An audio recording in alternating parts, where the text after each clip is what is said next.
Now my job is a very difficult one. How do you introduce a person that everyone already knows?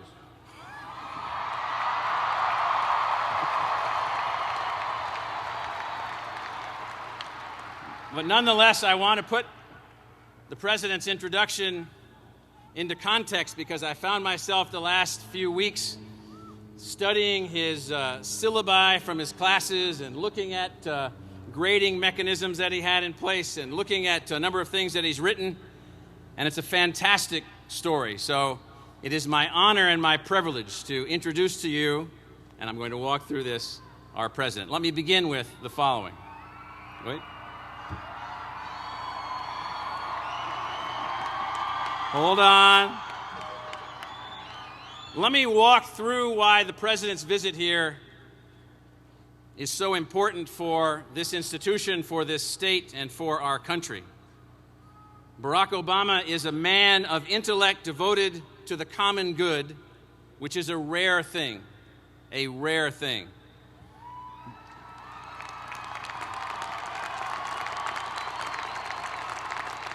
Barack Obama is a man whose journey from boyhood teaches us all about the power of a single life with purpose, and each of our graduates should remember this. Barack Obama is a man whose understanding of the dream of and for America knows no limit. That dream, often about a limitless America, however, comes from a different point of view often. It comes from those that have benefited from economic success of their parents or the social status of their family, and sometimes those that view the limitless dream of the United States have a fanciful view of our history, a view that's often inaccurate. Sometimes, and this is rare, this understanding of America's true greatness and our potential comes from a deep understanding of the need to drive change. And that fact is, in fact, America as the statement of change itself. The fact that America represents what the change has been that we have moved from around the world, that's the central theme I want to focus on. Martin Luther King once said that change does not roll in on the wheels of inevitability, but comes through continuous struggle. Barack Obama understands from the experiences of his family, both in America and Africa, his work in organizing communities in Chicago, his deep understanding of the U.S. Constitution, and his raw and powerful intellect, that continuous struggle is to move us even closer to the ideal America. In this ideal America, the yokes that hold us back must be taken off to create opportunity for success. One of those yokes that has been the struggle, one of those yokes has been the struggle to educate every child, to allow everyone equal chance. Here, our history as a country has been long and difficult. And while progress has been made since the 1950s, we remain far from the ideal. 25% of our children, more than 1 million children per year, don't graduate from high school. And for those that do, that come from the lowest socioeconomic grouping, only 15% of them will have an opportunity to graduate from a university. Mr. President, no national leader before you has fully understood the role of education, learning, and knowledge in fulfilling the American ideal, in advancing the continuous struggle for change. In studying your life and your achievements as a community organizer, constitutional law professor, and a statesman, I can see your fantastic awareness of the enigma of our present America. How is it that we have changed so much and yet have so much further to go? You realize that our Constitution, and thus our civil rights, our voting rights, and our right to be educated is not a static thing, but in fact is a constantly evolutionary ideal. It is this evolutionary process that you see change as essential to our life, to our future as Americans. You see an America where all children graduate from high school and most go on to college at some level. In this change process, you see an America where every talent can be tapped and every dream has real potential. Mr. President, you have already taken many bold steps to improve our nation and to move us forward. You have changed, I believe, already how we conceive education. Education is now a national civic duty. It is not a privilege, it is a civic duty.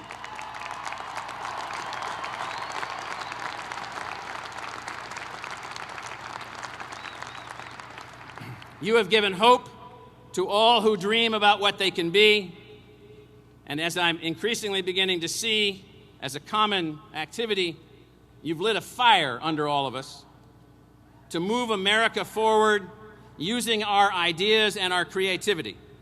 Mr. President, we feel that fire. We share your drive for change. We've heard your speech before Congress, saw you driving us closer to the ideal, the better America, your expansion of Pell Grants, your goals to educate all of America, your drive to have a great college education, not just a college education, but a great college education to all who work hard. We hear you, we join you.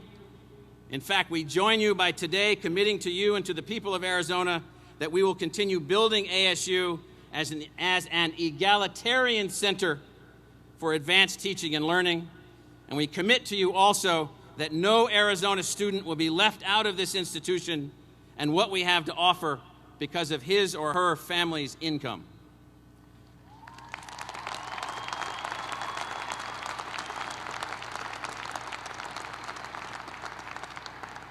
Mr. President, we're pleased to announce the establishment of the Barack Obama Scholars Program and pledge to you to work and fight to make accessible education the change that takes America to the next level. It's an honor to have you here with us this evening. Ladies and gentlemen, the President of the United States.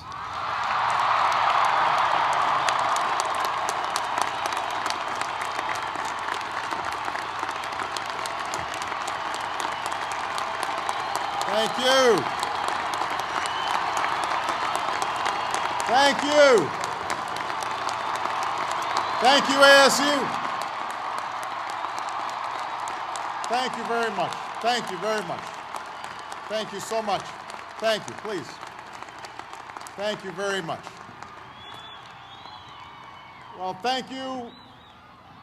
Thank you, President Crow, for that extremely generous introduction, for your inspired leadership as well here at ASU.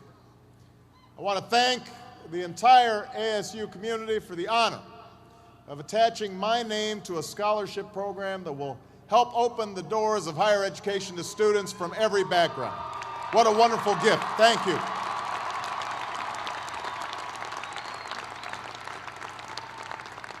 That notion of opening doors of opportunity to everybody, that is the core mission of this school. It's the core mission of my presidency. And I hope this program will serve as a model for universities across this country. So thank you so much.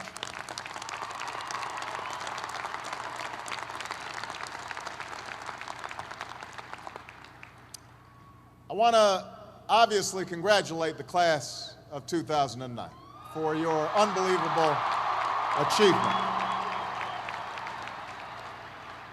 I want to thank the parents, the uncles, the grandpas, the grandmas, cousins, Calabash cousins, everybody who was involved in helping these extraordinary young people arrive at this moment.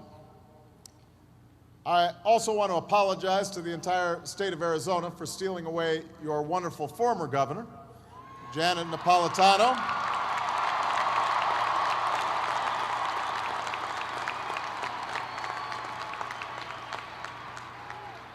But you've got a fine governor here, and I also know that Janet is now applying her extraordinary talents to serve our entire country as the Secretary of Homeland Security, keeping America safe, and she's doing a great job.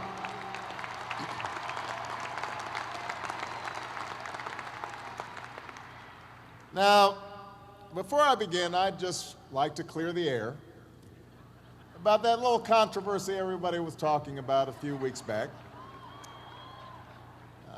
I have to tell you, I really thought this was much ado about nothing.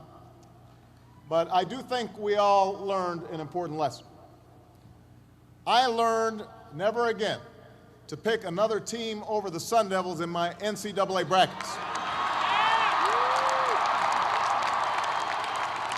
It won't happen again. President Crow and the Board of Regents will soon learn about being audited by the IRS.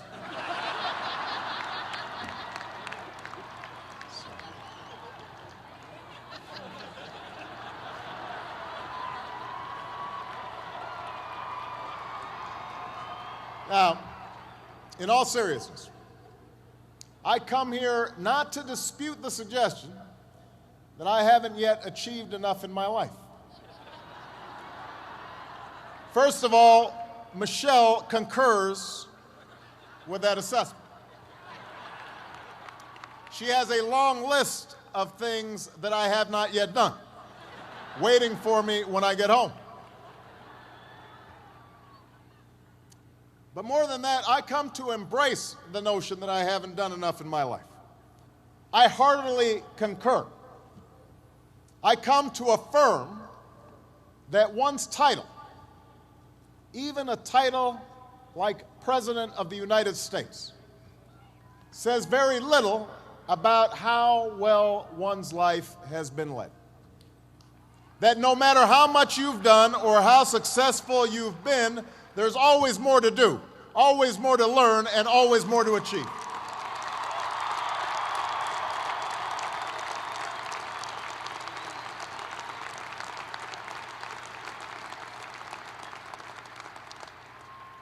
And I want to say to you today, graduates, class of 2009, that despite having achieved a remarkable milestone in your life, despite the fact that you and your families are so rightfully proud, you too cannot rest on your laurels. Not even some of those remarkable young people who were introduced earlier. Not even that young lady who's got 4 degrees getting today. You can't rest.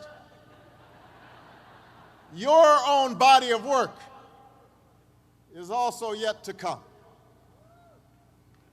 Now, some graduating classes have marched into this stadium in easy times, times of peace and stability, when we call on our graduates simply to keep things going and don't screw it up.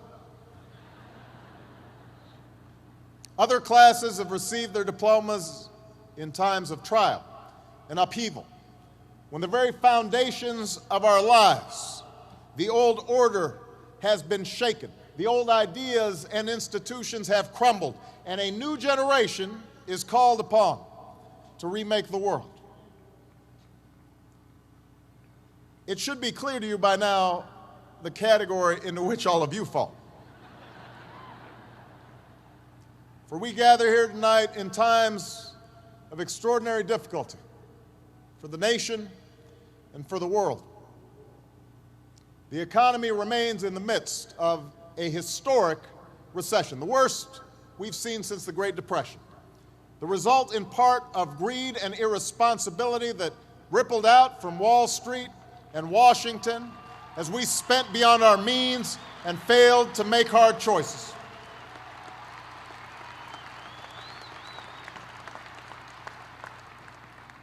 We're engaged in 2 wars and a struggle against terrorism. The threats of climate change, nuclear proliferation, and pandemic defy national boundaries and easy solutions. For many of you, these challenges are also felt in more personal terms. Perhaps you're still looking for a job, or struggling to figure out what career path makes sense in this disrupted economy. Maybe you've got student loans. No, you definitely have student loans. Or credit card debts. And you're wondering how you'll ever pay them off. Maybe you've got a family to raise. And you're wondering how you'll ensure that your children have the same opportunities you've had to get an education and pursue their dreams. Now, in the face of these challenges, it may be tempting to fall back on the formulas for success that have been peddled so frequently in recent years. It goes something like this. You're taught to chase after all the usual brass rings. You try to be on this who's who's list or that top 100 list. You chase after the big money and you figure out how big your corner office is. You worry about whether you have a fancy enough title or a fancy enough car. That's the message that's sent each and every day, or has been in our culture for far too long, that through material possessions, through a ruthless competition pursued only on your own behalf, that's how you will measure success.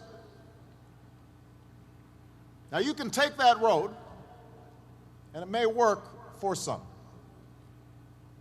But at this critical juncture in our nation's history, at this difficult time, let me suggest that such an approach won't get you where you want to go.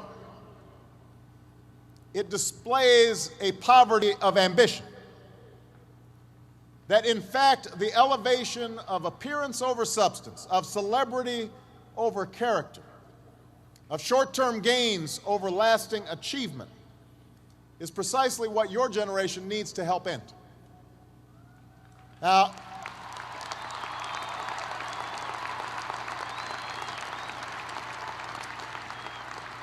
ASU, I want to highlight two main problems with that old, tired, me-first approach to life. First of all, it distracts you from what's truly important. And it may lead you to compromise your values and your principles and your commitments. Think about it. It's in chasing titles and status, in worrying about the next election, rather than the national interest and the interests of those who you're supposed to represent, that politicians so often lose their ways in Washington. They spend time thinking about polls, but not about principle.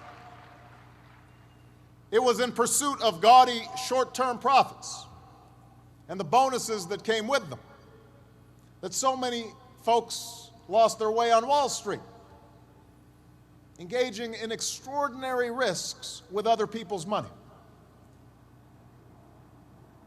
In contrast, the leaders we revere, the businesses and institutions that last, they are not generally the result of a narrow pursuit of popularity or personal advancement, but of devotion to some bigger purpose, the preservation of the Union, or the determination to lift a country out of a depression, the creation of a quality product, a commitment to your customers, your workers, your shareholders, and your community, a commitment to make sure that an institution like ASU is inclusive and diverse and giving opportunity to all. That's the hallmark of real success.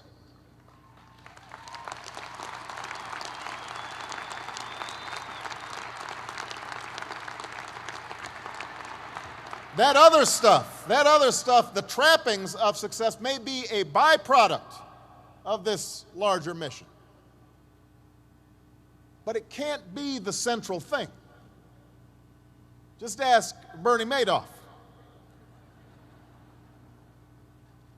That's the first problem with the old attitude. The second problem with the old approach to success is that a relentless focus on the outward markers of success can lead to complacency.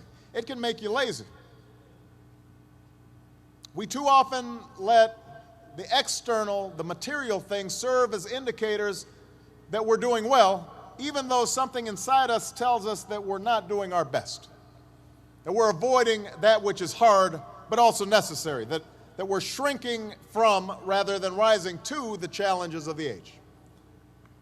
And the thing is, in this new hyper-competitive age, none of us can afford to be complacent. That's true whatever profession you choose. Professors might earn the distinction of tenure, but that doesn't guarantee that they'll keep putting in the long hours and late nights and have the passion and the drive to be great educators. The same principle is true in your personal life. Being a parent is not just a matter of paying the bills, doing the bare minimum. It's not just bringing a child into the world that matters, but the acts of love and sacrifice it takes to raise and educate that child and give them opportunity.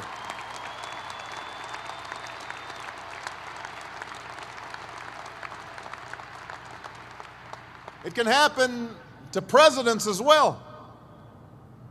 If you think about it, Abraham Lincoln and Millard Fillmore had the very same title.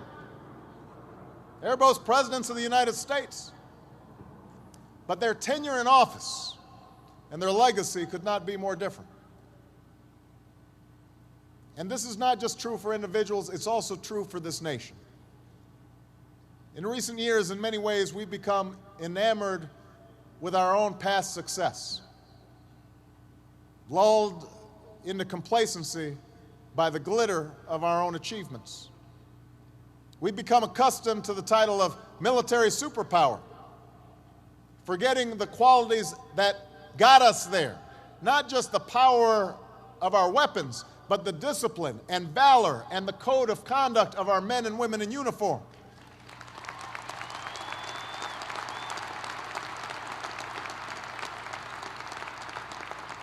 The Marshall Plan and the Peace Corps and all those initiatives that show our commitment to working with other nations to pursue the ideals of opportunity and equality and freedom that have made us who we are. That's what made us a superpower. We've become accustomed to our economic dominance in the world, forgetting that it wasn't reckless deals and get-rich-quick schemes that got us where we are, but hard work and smart ideas, quality products and wise investments. We started taking shortcuts. We started living on credit instead of building up savings. We saw businesses focus more on rebranding and repackaging than innovating and developing new ideas that improve our lives. All the while, the rest of the world has grown hungrier, more restless, in constant motion to build and to discover, not content with where they are right now, determined to strive for more. They're coming. So graduates, it's now abundantly clear that we need to start doing things a little bit differently. In your own lives, you'll need to continuously adapt to a continuously changing economy. You'll end up having more than one job and more than one career over the course of your life. You'll have to keep on gaining new skills, possibly even new degrees. And you'll have to keep on taking risks as new opportunities arise. And as a nation, we'll need a fundamental change of perspective and attitude. It's clear that we need to build a new foundation, a stronger foundation for our economy and our prosperity. Rethinking how we grow our economy, how we use energy, how we educate our children, how we care for our sick, how we treat our environment. Many of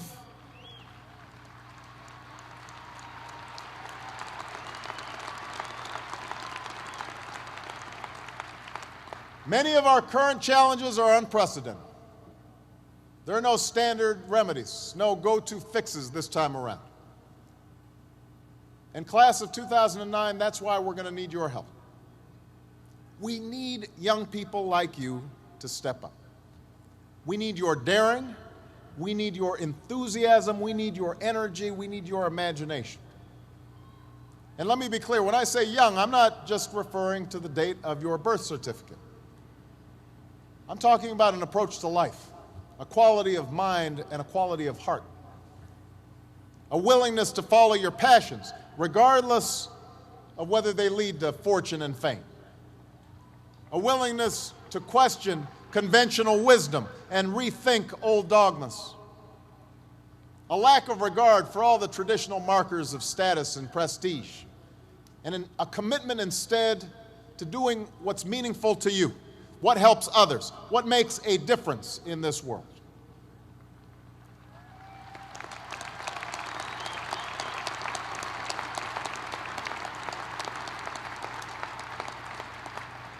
That's the spirit that led a band of patriots, not much older than most of you, to take on an empire, to start this experiment in democracy we call America. It's what drove young pioneers west to Arizona and beyond.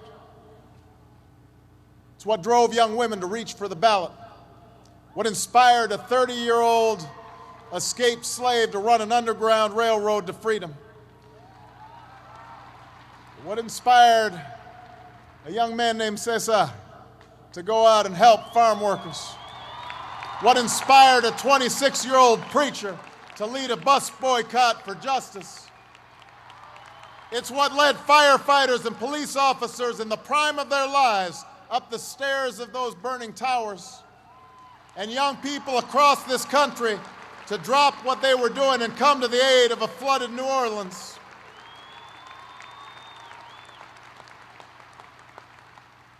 It's what led two guys in a garage named Hewlett and Packard to form a company that would change the way we live and work. What led scientists in laboratories and novelists in coffee shops to labor in obscurity until they finally succeeded in changing the way we see the world. That's the great American story. Young people just like you, following their passions, determined to meet the times on their own terms. They weren't doing it for the money. Their titles weren't fancy. Ex-slave, minister, student, citizen. A whole bunch of them didn't get honorary degrees. But they changed the course of history, and so can you, ASU. So can you, class of 2009.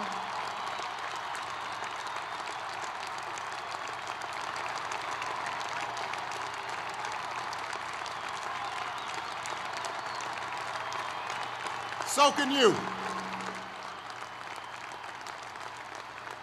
With a degree from this outstanding institution, you have everything you need to get started. You've got no excuses. You have no excuses not to change the world. Did you study business? Go start a company. Or why not help a struggling non-for-profit find better, more effective ways to serve folks in need?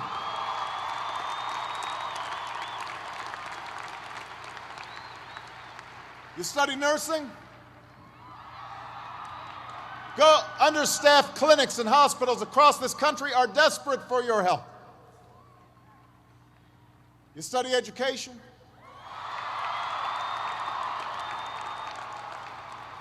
Teach in a high-need school where the kids really need you. Give a chance to kids who can't get everything they need maybe in their neighborhood, maybe not even in their home, but we can't afford to give up on them. Prepare them to compete for any job anywhere in the world.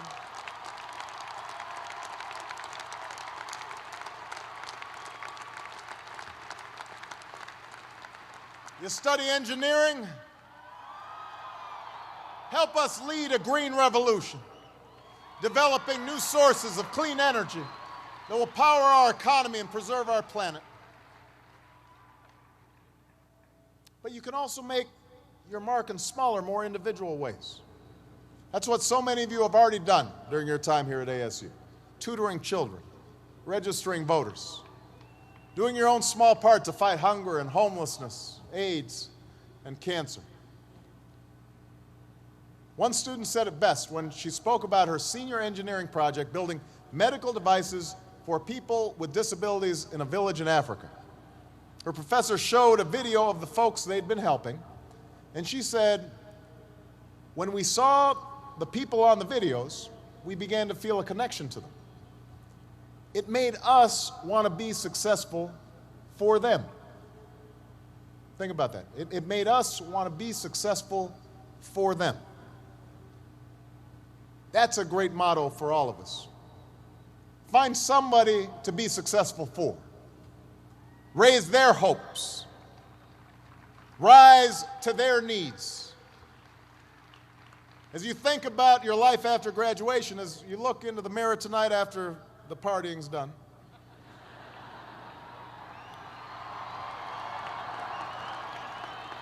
that shouldn't get such a big cheer. You may look in the mirror tonight and you may see somebody who's not really sure what to do with their lives. That's what you may see, but a troubled child might look at you and see a mentor. A homebound senior citizen might see a lifeline. The folks at your local homeless shelter might see a friend. None of them care how much money is in your bank account or whether you're important at work or whether you're famous around town.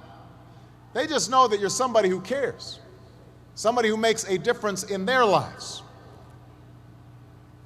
So class of 2009, that's what building a body of work is all about. It's about the daily labor, the many individual acts, the choices large and small that add up over time, over a lifetime, to a lasting legacy. That's what you want on your tombstone. It's about not being satisfied with the latest achievement, the latest gold star, because the one thing I know about a body of work is that it's never finished. It's cumulative. It deepens and expands with each day that you give your best, each day that you give back and contribute to the life of your community and your nation. You may have setbacks and you may have failures, but you're not done. You're not even getting started, not by a long shot. And if you ever forget that, just look to history.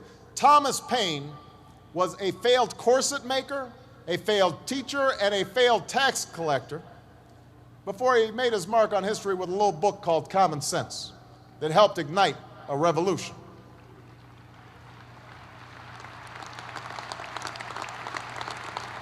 Julia Child didn't publish her first cookbook until she was almost 50. Colonel Sanders didn't open up his first Kentucky Fried Chicken until he was in his 60s. Winston Churchill was dismissed as little more than a has-been who enjoyed scotch a little bit too much before he took over as prime minister and saw Great Britain through its finest hour. No one thought a former football player stocking shelves at the local supermarket would return to the game he loved, become a Super Bowl MVP, and then come here to Arizona and lead your Cardinals to their first Super Bowl. Your body of work is never done. Each of them, at one point in their life, didn't have any title or much status to speak of, but they had passion, a commitment to following that passion wherever it would lead, and to working hard every step along the way. And that's not just how you'll ensure that your own life is well lived. It's how you'll make a difference in the life of our nation. I talked earlier about the selfishness and irresponsibility on Wall Street and Washington that rippled out and led to so many of the problems that we face today. I talked about the focus on outward markers of success that can help lead us astray. But here's the thing, class of 2009, it works the other way too. Acts of sacrifice and decency, without regard to what's in it for you, that also creates ripple effects.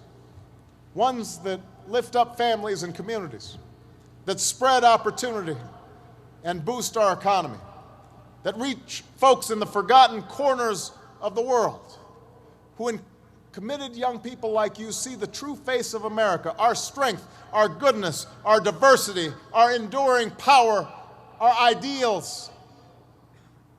I know starting your careers in troubled times is a challenge, but it is also a privilege, because it's moments like these that force us to try harder and dig deeper and to discover gifts we never knew we had, to find the greatness that lies within each of us. So don't ever shy away from that endeavor. Don't stop adding to your body of work. I can promise that you will be the better for that continued effort, as will this nation that we all love. Congratulations, class of 2009, on your graduation. God bless you, and God bless the United States of America.